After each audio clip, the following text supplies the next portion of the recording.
this hobby that I had developed into a passion about 15 years ago. And at the same time, I'd visited Armenia for the very first time in 1980 as a 15-year-old from Vahé High School. There was a high school program where 11th and 12th graders were sent to Armenia to participate in a month-long camp at Artek in what was then Kilometer. And I took thousands of pictures because I fell in love with my homeland, even under Soviet rule. Since then, I've gone back 15, 16 times, something like that, with some gaps in between. But what I'm going to present to you today are the results of journeys between 2003 and 2011. I visited at least once a year during those times, and what I did was, the first time I visited in 2003, after a very long absence, I realized that my passion for photography had also given rise to a need to document what I was doing. And I thought, okay, if I go to Yosemite, what you see there, you can pick off the rack, and nowadays an app on your iPhone of where to stand, at what time of day, in which season to take such and such picture.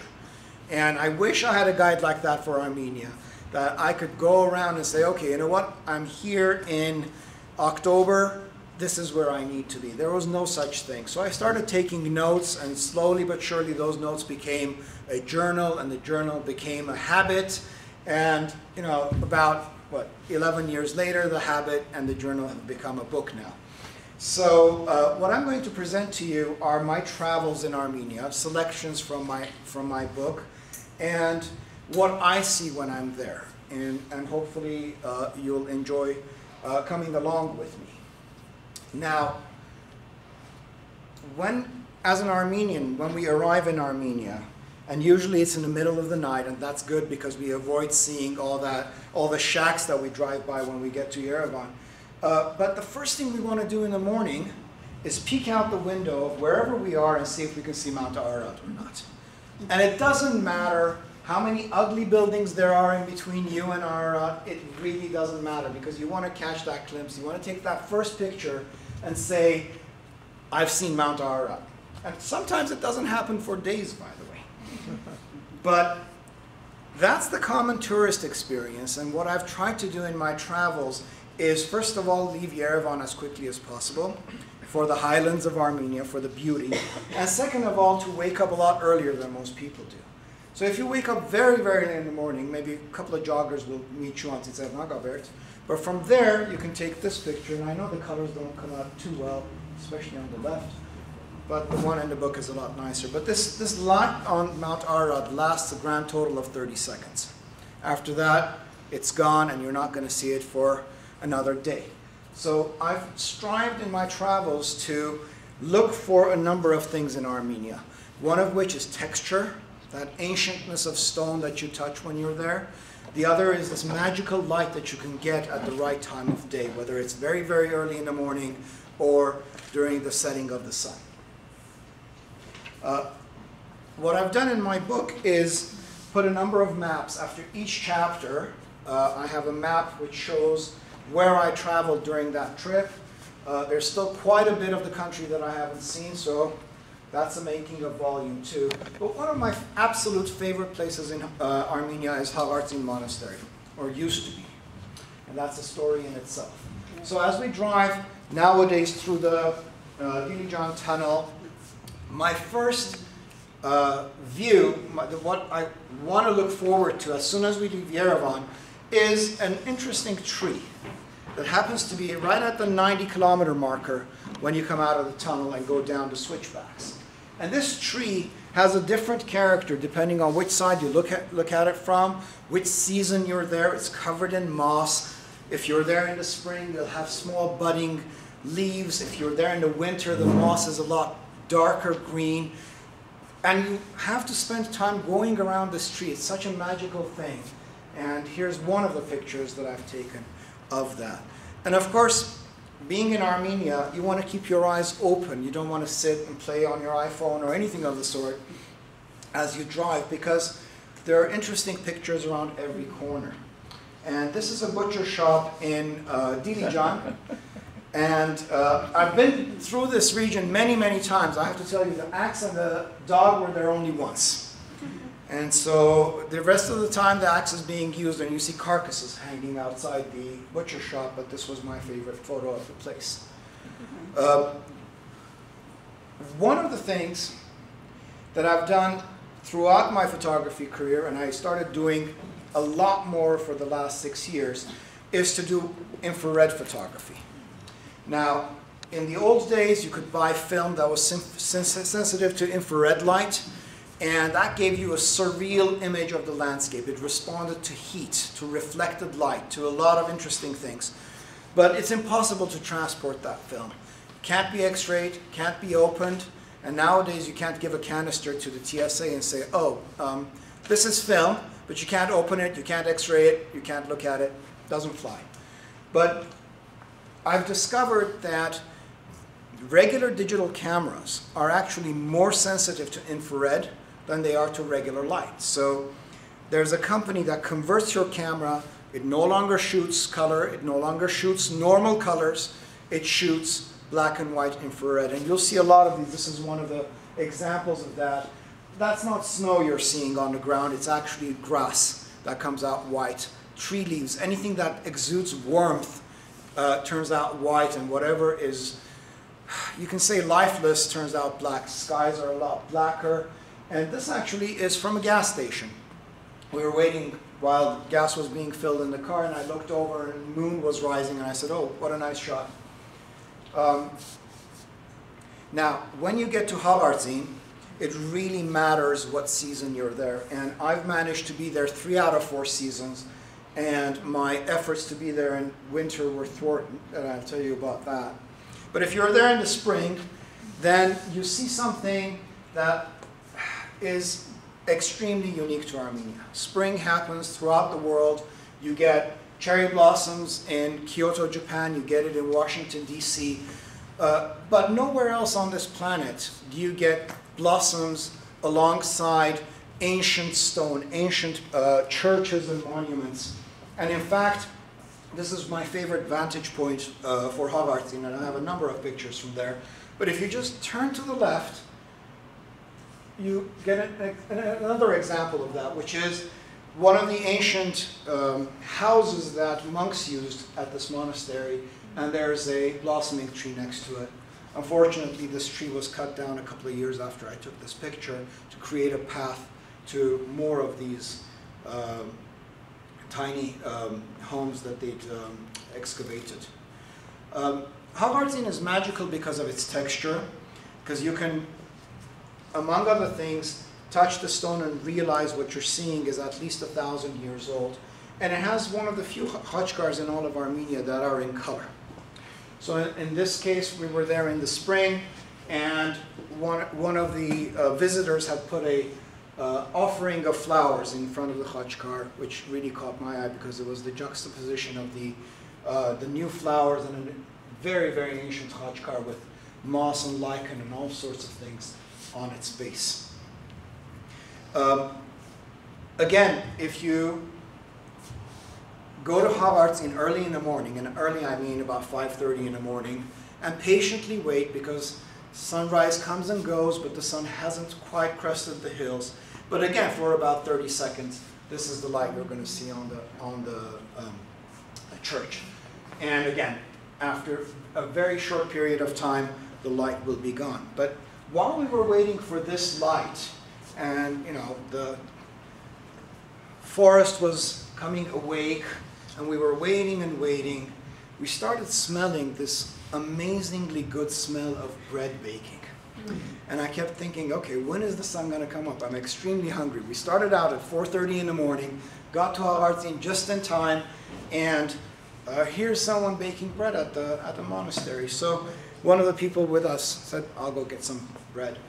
And he came back in about 20 minutes, and he said, this is the most expensive bread and cheese I've ever bought in my life. But it was also one of the best that I'd had. Now, I tried to photograph Homeland-Armenia in every season, and this was actually July, so heat of summer, doesn't matter, you're in the hills of Dilijan where it's always wet.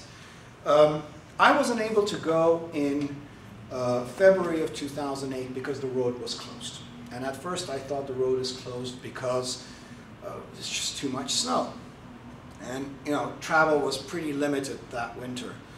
But then I discovered when my daughter Tara and I visited in April 2011 that something a lot worse had happened.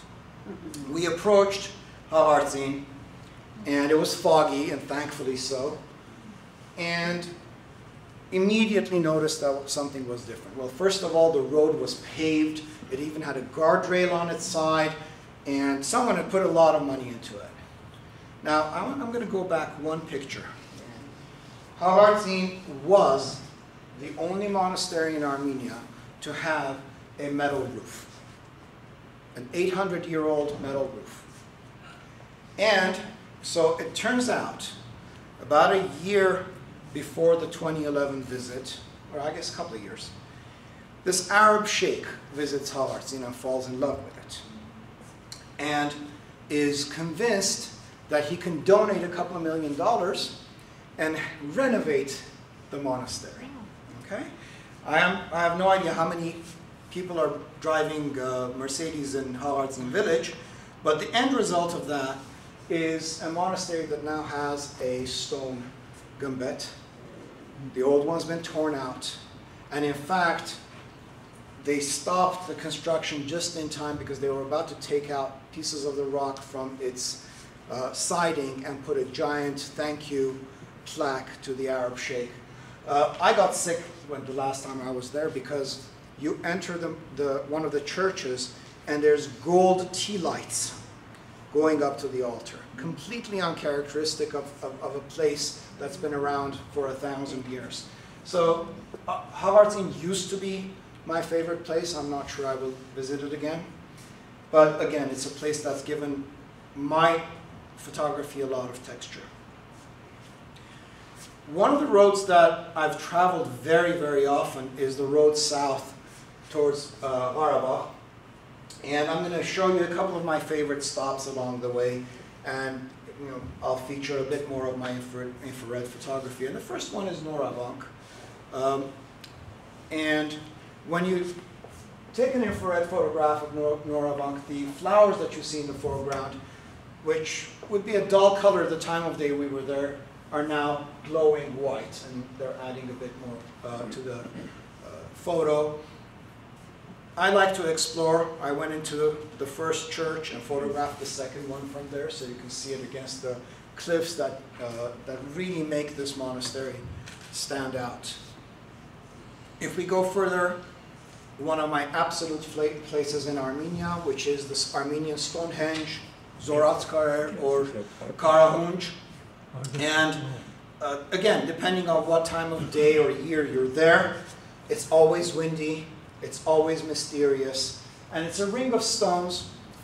A lot of different theories of why it's there. Some say it's an ancient village, and some say it was an ancient observatory. There's even a theory that the holes that you see in the stones, there's one that looks like a periscope. So if you look along it and you place something shiny in the middle, you can see straight up. And they've done a calculation that if you, okay, let's figure out what star was on top of this boulder how many years ago, and from that try to determine the age of Karahunj. And depending on whose calculation you believe, it's either 5,000 or 7,000 years old. And then there's other hypotheses that these holes are there so that donkeys could drag the rocks to their places. So you have all sides of the spectrum. And again, the character of the rocks, the moss and lichen that cover them changes quite a bit depending on when you're there. On this occasion, we were trying to beat the sun as it was setting, but all the flocks of sheep were coming home, and so we had to stop for every one of them, and we missed it, but we got there just in time for the crescent moon to be coming out. If you go there in the early morning, there's the sound of many different birds, the hoopoe, for example, flying about.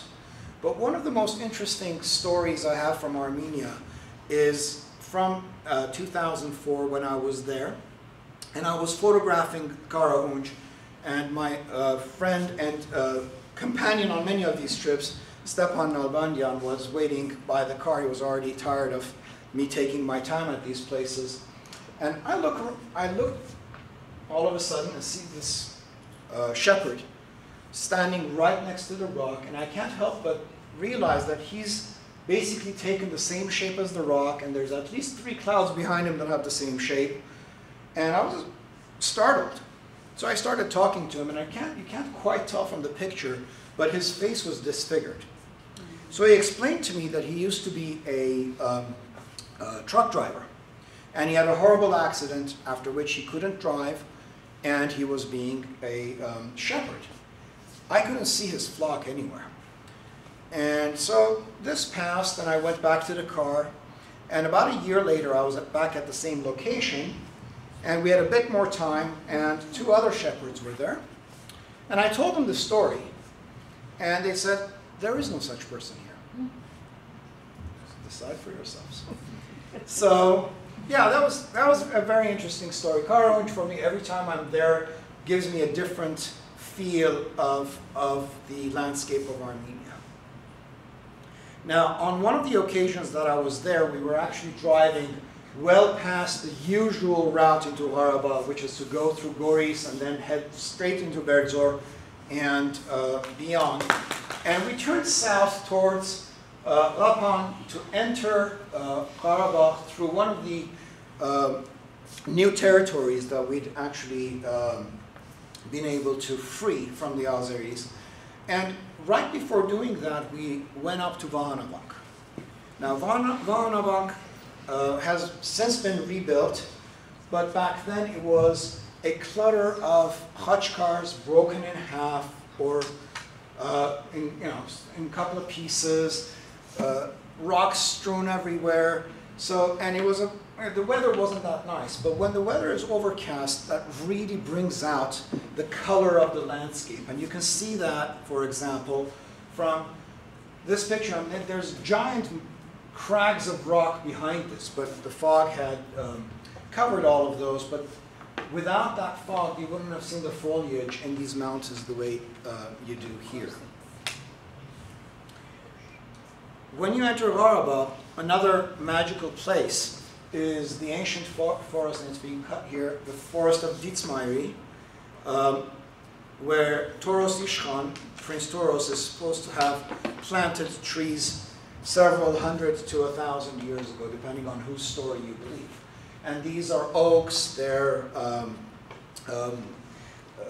plane trees and a couple of other different kinds of trees, but hundreds of years old. And this is one example of those trees. And the Tsav River runs right through this forest and gives you a lot of interesting things to look at. Beautiful boulders on the, in the river. And then you finally make your way inside Karabakh proper. My favorite place to stay is Shushi. And oftentimes, though, Shushi is so foggy that you can't see the hand in front of your face. The last time my wife Carolyn and I were there, we were staying in a hotel that was right next to the Vazanchezhos cathedral, drove by it for 3 days in a row, not realizing that it's right there. And on the 4th day, as we were leaving, finally we get to know, that's where it is. Shushi is on this giant crag called Juderduz. And if you go on that crag to the edge, and there is a very poignant story that when Shushi was being liberated in 1992, Armenian soldiers had to scale this cliff to be able to surprise the Azeris. And this is looking now in the opposite direction, but now if you go where that tree is and look back at Shushi, this is what you see. And so they had to scale this crag without ropes, and one of them fell, and fell silently so that he wouldn't give anyone else away. And as soon as they scaled the cliff, the Azeris gave up because they were so fearful of what they'd accomplished. So Shushi was essentially liberated with only one shot that killed the people in that one tank that you see when you approach Shushi. But geologically, it's an amazing place. You see this crag extends for a very, very, very long period. And the village you see in the bottom is Karintak. under the rock. Now, this last time Carolyn and I went there, I have an Armenian 10-year visa, so I zoom in and out, but she has a British passport, so they actually stopped us at the Karabakh border. And she needed a Karabakh visa. And I became very jealous, because I would have loved to have a Karabakh visa in my passport, but I didn't need one. But when we went to the Interior Ministry to get that visa in Stepanakert, they had a map, a pretty modest map on the wall, and they had a couple of things, pins with notes or small pictures next to them. Ganzasar was obviously there, Dadivank was there, and then there was a small one that said 2,000-year-old tree. And I go, what? I love trees. If you haven't figured it out, I love trees, and so the question was, will we go to Amaras, will we go somewhere else? We decided to go to the ancient Sosi tree. And the drive there was quite an adventure, because it had rained for days and days and days. And so when we got to the village mayor found us a boy who was a local taxi driver, and he said, I'll take you. And we didn't realize what we were in for. Now, I've learned quite a few things from this driver. He was a third of my age. But we got on this muddy slope, and he put his foot on the gas, and he started fishtailing the car back and forth, just like a salmon swimming upstream. And we were being thrown this way and that. I was going to videotape this, but there was no way. I would have broken my head.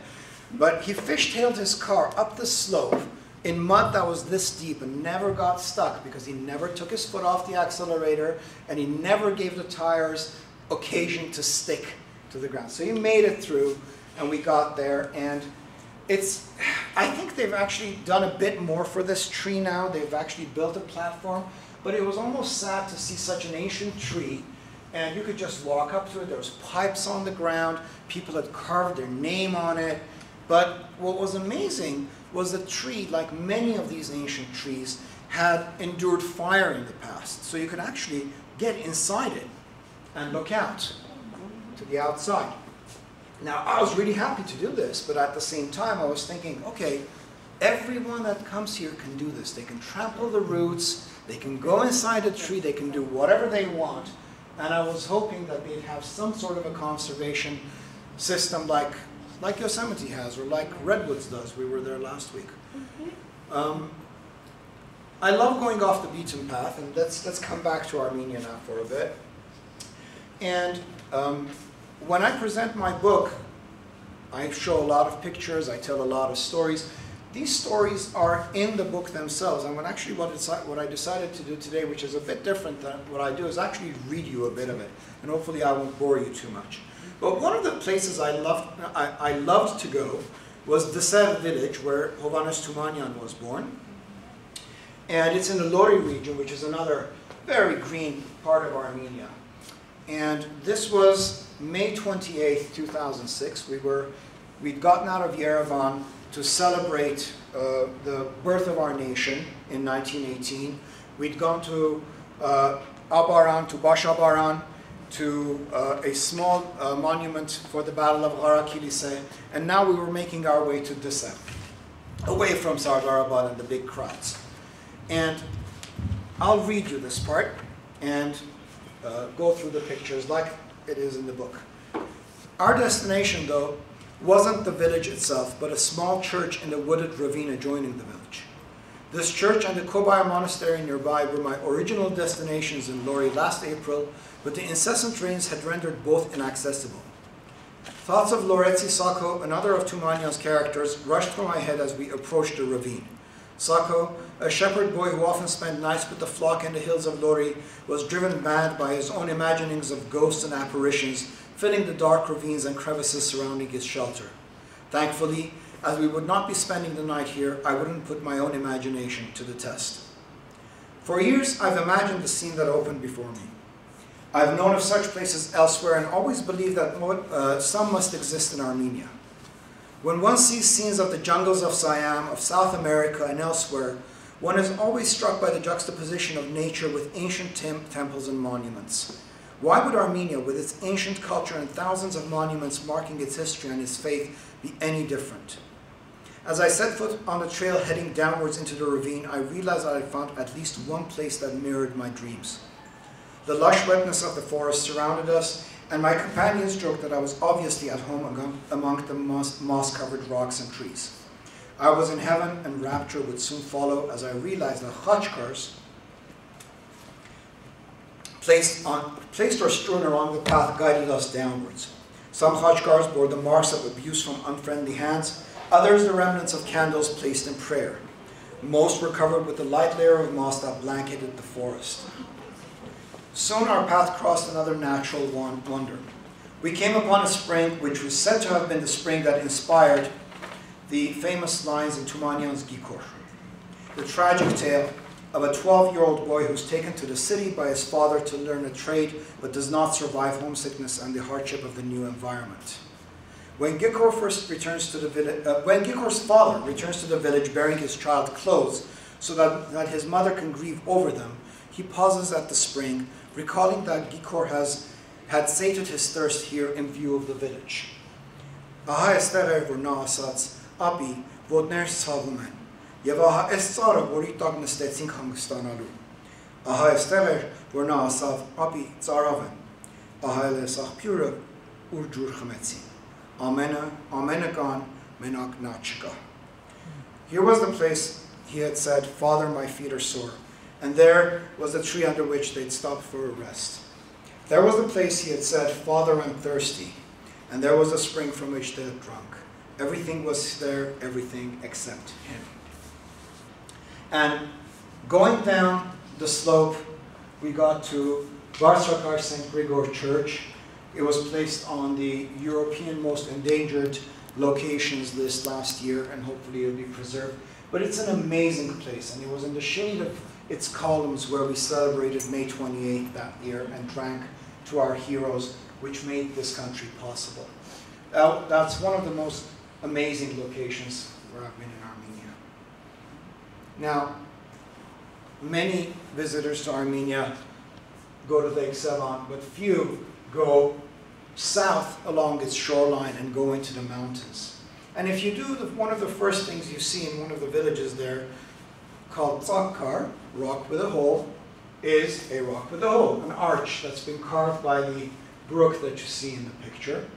And from there, if you hang a right and head straight into the mountains, you all of a sudden leave Lake Sevan with its large, coldness, and you get into the Alpine highlands of Armenia. And again, it depends on when you go there. My dad, in fact, was there a week before I was, and he said, oh, it was completely covered in snow. And when I got there, it was all wildflowers. And I bet about a week after that, there wouldn't be anything but just grass and the cows grazing on them. And as you go along these Alpine highlands, you approach Selim Pass, where Selim Caravansary, one of the ancient caravansaries of the Silk Road, sits. And it's like night and day. You go from this extremely lush environment into the very barren Vayot Zor, the Gorge of Sighs. This is Selim Caravansary. This is the interior of the Caravansary. And a bit lower on the opposite hill is Sambat Abert. Sambat Abert has a very storied past. It was one of the last Armenian fortresses to fall, and the legend says that it held out for 30 days against the onrushing hordes because it had its own supply of water. And according to that same legend, the Turks used a donkey to sniff around the fortress, found the pipe that was carrying water, broke it, and the fortress had to surrender at that point. But this is all that's left of that amazing fortress. Now, I'm going to finish up by telling you the absolute most amazing thing that's ever happened to me in Armenia, and that's the unveiling of a church. Now, my reaction to that word was the same as probably you had. How do you unveil a church? Haitna Bered was the Armenian word that was used when my friend Stepan gave me a call. He said, what are you doing for 3 days? We need to unveil a church. How do you unveil a church? Well, it turns out that one of the villagers who used to be a sniper in the Araba army, lived in his family in Haital village. And Haital village is probably one of the most remote locations in Araba, all of which is already remote. So you start from Berdzor town, Lachin, and you head up, and as you can see, that part of Araba has a number of rivers, each of which has carved itself a canyon. So you have the Avno River, where you find the Zernamong, you have the Hochans River, you have the Shaula, you have the Akhbraget, and all of these become the Hagari, and which then flows into Arax. So we were heading up a dirt road to Haital village, about 60 kilometers north of Berdzor, but a journey that took something like 7 or 8 hours. It was not an easy journey. And one of the first things that you see when you go there are signs warning you that don't stray, there are still landmines left over from the war. So we didn't stray, we did get lost, but when we did get lost, we found ourselves a forest of ancient trees, and this one with its wavy arms really appealed to me, so it made it into my book. Haital used to have 20 families living there. And when we got there, we'd already left electricity behind by about 30 kilometers. And running water, streams is all you had. And at that point, only 6 families lived there. The rest had not endured, they'd gone away because it was just simply too harsh to live there. So the sniper son of the Kirarian family, Adam, was hunting out in the forests near his village, and he came upon, they'd all seen khachkars laying about here and there, but he tells the story that his hunting dogs would always chase the prey for him, and from the way he heard their sound, he would know if it's a deer or if it's a wild boar, because boars stood their ground, the dogs surrounded them, so the barkings of the dogs were all from one direction and coming straight from that direction, and you'd know, oh, they've surrounded a boar.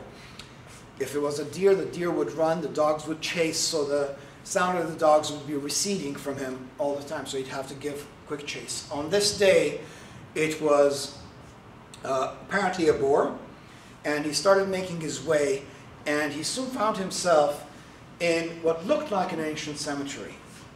And when we followed his footsteps on that day after driving all that distance, was khachkars that had been neglected for centuries, and if not abused.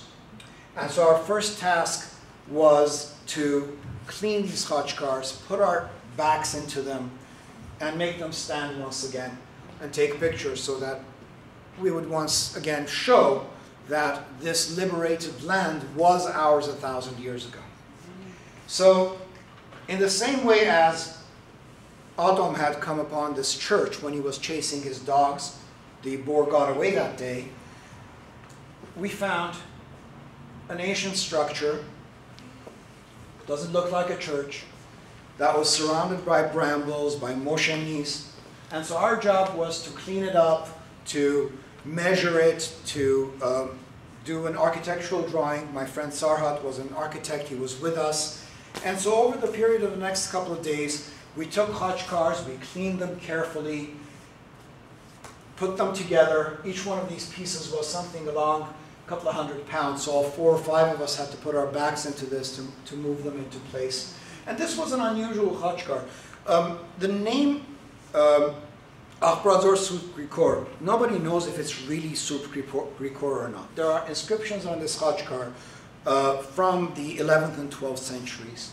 And a Prince Grikor is mentioned on the khachkar, which is very unusual for a prince to be named on the khachkar. So we're not sure if the name is the right name or not, but one of the things we did when we were breaking for lunch, and there aren't too many pictures of me in the book, but we broke for lunch, and of course immediately came out the small bottles of vodka.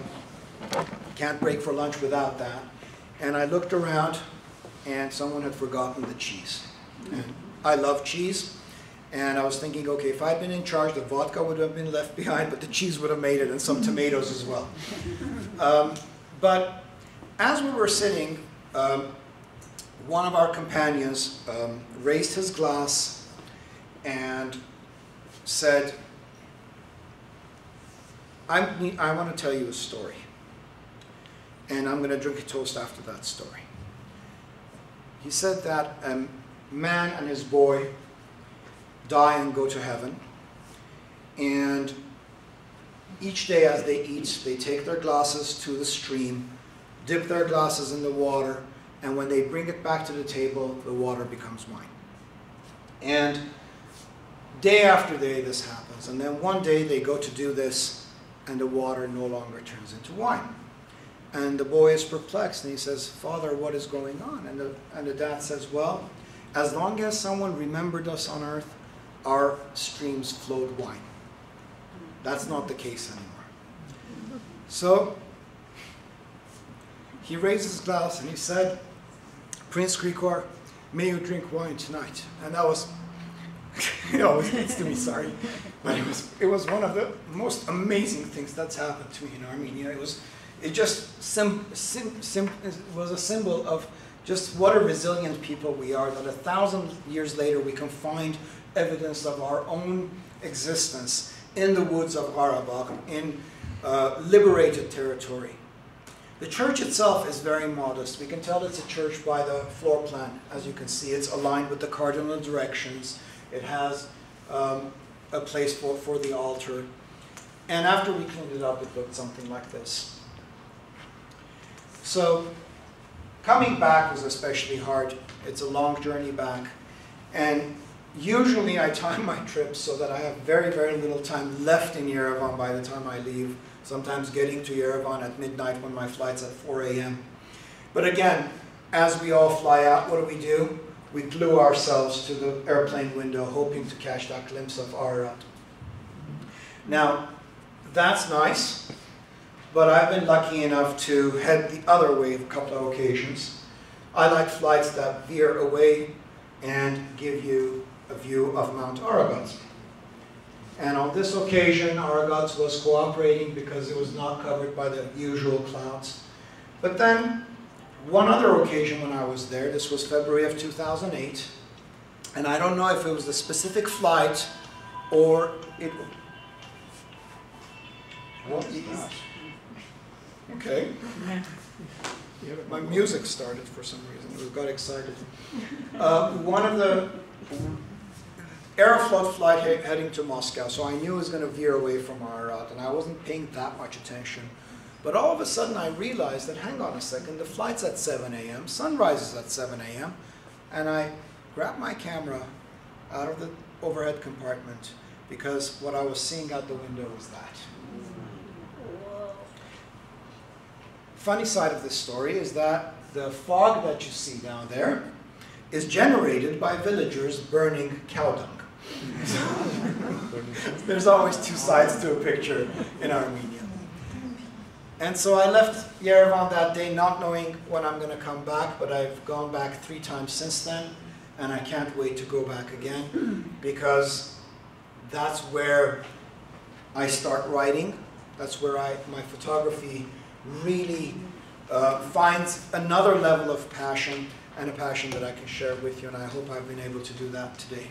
And that's all I have.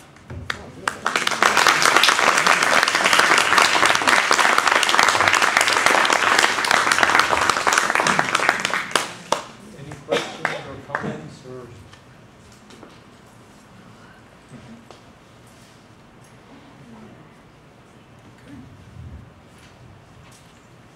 Yes, go ahead. Այո, Սմբատաբերդը։ Այո։ Հասկացաք որքանի հազար տարվա պատմություն։ Սմբատաբերդի վերջին կարծեմ 1200-300 թվականին էր որ կործանվել Աբերդը, այսինքն մոտ 700 տարի առաջվա մասին ենք խոսում։ Եվ թագավորություն եղած է այդտեղը կամ։ Այո, կարծեմ որ հիմա հայոց պատմությունս պիտի վերհիշեմ եւ չեմ կարողանում, բայց Սմբատաբերդը ուզում եմ ասեմ, որ Բագրատունիներինն էր, բայց 100% վստահ չեմ, որևէ ձևով չեմ կարող վստահել, տուն երթամ մամաս ինձի նախատել։ Իսկապես հոբարդ ենք ծերրած կորզով շատ կնահատելի է։ Merci. It's getting Tsankanak. If you'd like, I have the books for sale, and I will be more than happy to sign them for you. If there are any more questions, I'll be happy to answer those as well. Any other comments or questions? Ինչքան effort, այսինքն ինչքան որևէ գործ արվում է, որ այս քողի տակ մնացած, մասերի տակ մնացած բերթեր կա հիմա, որ տեղում կատարեն։ Այո, կան, օրինակ համար Ղարաբաղում գիտեմ, որ տիկնոնագերտ քաղաքն են տեղում կատարում եւ բավական մաքրել են եւ հանել են հողի տակից Ամբերթը չեն վերականգնում, բայց եկեղեցին վերանորոգեցին եւ նոր ճանապարհ սարքեցին։ Լինում են, քիչ են լինում, բանը, ինչ են ասում, աստվածընկալ վանքը օրինակ համար վերականգնում են, քոբայրը թեկուզ, որ երբեք չկարողացա կիսատերթալ, վանք է, որ կիսվել է, կարծեմ նկարները գուցե տեսած լինեք, հիմա այդ վերականգնում են այդ վանքը, կան, բավական լինում են ոչ անպայման բերթեր, բայց վանքերը անպայման վերանորոգում են քիչ-քիչ։ Բայց հերու տեղերում, օրինակ Ղարաբաղի հերու տեղերում վանքեր կան, որ խողի տակ են դուրս կամ տեսկանը։ Խողի տակ չգիտեմ, օրինակ Ղարաբաղում վանքասարը կար, որ վերականգնեցին, հենց ինքը Ղազանցեչոցը բավական փլատակ էր եւ վերականգնեցին։ Հողի տակ չեմ կարծում, գիտեք, օրինակ համար գյուղերի եկեղեցին այս ճիշտ նույն եկեղեցի պլանը, որ տեսակ տեղում, այդ նույնից 3-4 հատ անցանք մեր ճամփին, այսինքն նենց չէ, որ այս մեկ հատը, որ գտնվել էր արտարոց մի կառույց էր, մոտի 2-3 գյուղերն էլ նման եկեղեցիներ են ունեցել, so եթե գյուղերում եք երթում, սենց մի հատ շենք, եթե գյուղի մեջտեղն ա եղել, շատ ժամանակ քարերը օգտագործել են շինության համար եւ այլևս ոչինչ չի մնացել իրանից, բայց այս մեկը քանի որ անտարի մեջ է եղել մնացել է, բայց բարձ երևում էր, որ իր խաչքարները քանդել են, դիտմամբ քանդված խաչքարներ էին ասում։ Եվ եթե տեսնեք, օրինակ համար այս խաչքարը ճիշտ նույն մոտիվը ունի, ինչ որ այս գերեզմանոցի խաչքարը ուներ, տակի մասը չենք բաներ, բայց գծագրություններ, շատ բարձր է, որ նույն անձնավորությունն է քանդակել երկուսն է։ I just want to comment for sharing the most beautiful pictures. Thank you. And I've been to Armenia 70, 80 times. I've never seen these things. So it's difficult for us to get up there. So thank you for sharing it. Thank you. Lately, a lot of talk has been going on with the Khunsores. Will you ever visit that area? Or? I haven't. There's a lot of places in Armenia that I have not visited, unfortunately. I've been to the Khosrov, the equivalent of a national forest, and a couple of very, very old churches. There's a 4th century church there that's in ruins. Again, if I go back to the map, there's quite a bit that I haven't been to, and I would love to go to and discover or rediscover if I've been there years and years ago. Apparently they have the oldest caves in this section. Yeah, I have quite a bit. I mean, they found quite a bit. The caves of Noravank, where they found the old shoe, for example. I've driven by them, but I've never been. There's a number of locations. I've never been to Mehri. Yeah, I know. So I have a list. I definitely have a list, and every time the list gets longer, and I've written about that in my book, because we'll go to, and Stepan, my friend and travel companion, we leave Yerevan, and he'll start out by saying and it's always true. It's always true. We go to Odzun, and instead of staying in Odzun, go straight out, and of course you can look over the cliff, and there's Horomairi, or go into the hills, and you find Ardavi, the monastery, which is amazing. It looks like a building in Tuscany with its surroundings. It's just amazing, and then after that, I mean, I have some pictures I can show you in the book where there's this valley where Hanevank sits, and we entered the valley just as the sun was setting, and the whole valley was aglow. There's so many locations like this that are to be discovered in Armenia, You know, and then oftentimes I'd go there and I'd take a picture and I'd say, okay, I need to come back here in the morning to shoot the other way because I can only look this way now.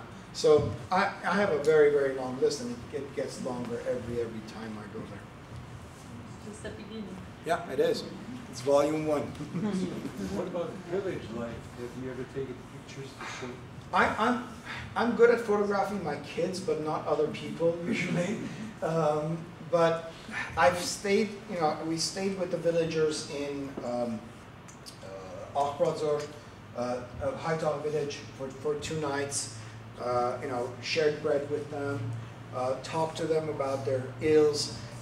One of the problems they had there, and the reason many of the families had left, was a new marsbet had been appointed for that region, and this family was originally from Sevan. But all of them had fought in the Karabakh conflict, and in fact, Atom had mental issues because he kept telling me that snipers have the worst job in an army because they see who they kill. You look through the scope, you know exactly who you're killing, you see his face as the bullet enters, and he had issues. But these guys had dedicated themselves to a location which was least amenable to raising kids. They had several kids in their household. But the Marsbet had decided that, okay, they used to have a bus service that went up this canyon once a week. And they would be able to sell their pigs and bring their honey and sell it in Berzor. He discontinued that bus, and he told them, "You're not Karabakhis, go home."